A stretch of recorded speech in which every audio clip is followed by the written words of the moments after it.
بسم الله الرحمن الرحيم قل يا أيها الكافرون لا أعبد ما تعبدون ولا أنتم عابدون ما أعبد ولا أنا عابد ما عبدتم ولا أنتم عابدون ما أعبد لكم دينكم ولي دين۔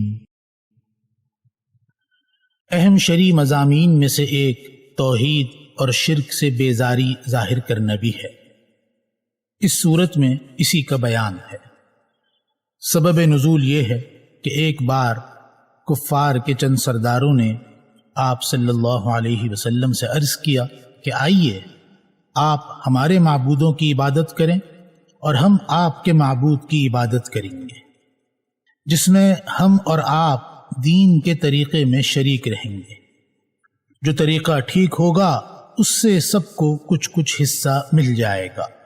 اس پر یہ سورت نازل ہوئی۔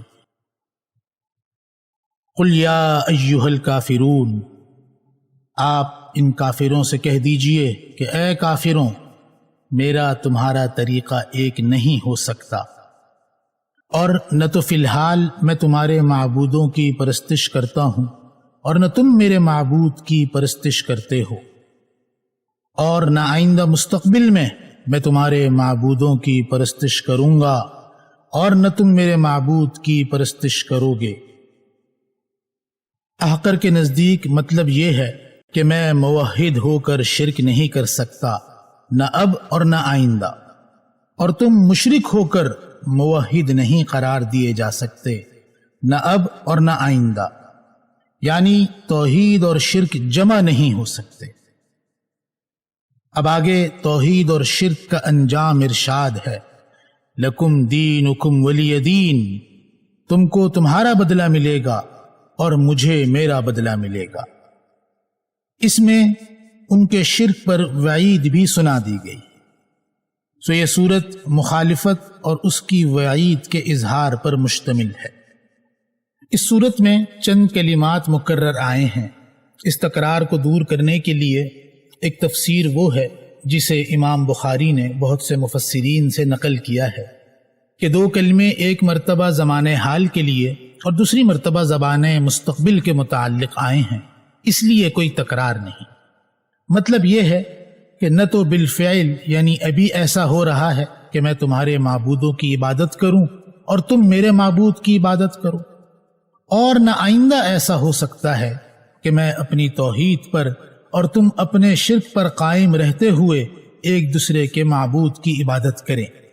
یہی بات پیچھے خلاصہ تفسیر میں آ چکی ہے، اور یہاں خلاصہ تفسیر میں دین کو بمعنی جزا اور بدلہ قرار دیا گیا ہے۔ لکم دینکم ولی دین۔ بعض لوگوں نے غلطی کی ہے کہ لکم دینکم ولی دین کا مطلب یہ سمجھا ہے کہ تمہارے واسطے تمہارا دین ہے، ہمارے واسطے ہمارا دین ہے، اور یہ تفسیر کر کے اسی آیت کے حکم کو باقی سمجھا ہے۔ چنانچہ بعض صوفیہ نے اسی کو اپنا معمول بنا لیا اور صلح کل اپنا مذہب بنا لیا کہ موسیٰ بدین خود، عیسیٰ بدین خود۔ مگر یہ استدلال اس لیے غلط ہے کہ اول تو یہاں دین بمعنی مذہب ہونا مسلم نہیں، بلکہ دین بمعنی جزا اور بدلہ ہونے کا احتمال ہے، یعنی جیسا تم کرو گے ویسا بھرو گے۔ پس لکم دینکم ایسا ہے جیسے کہ محاورے میں کہتے ہیں کما تدینو تدانو، یعنی جیسا کرو گے ویسا بھرو گے۔ اور اس صورت میں اس آیت کو منسوخ ماننے کی بھی ضرورت نہ ہوگی۔ اس صورت میں اہل کفر اور شرک اور گمراہوں سے براءت اور متارکت یعنی بیزاری اور دوری کی صراحت ہے، اور بغض فی اللہ کا تقاضا بھی یہی ہے۔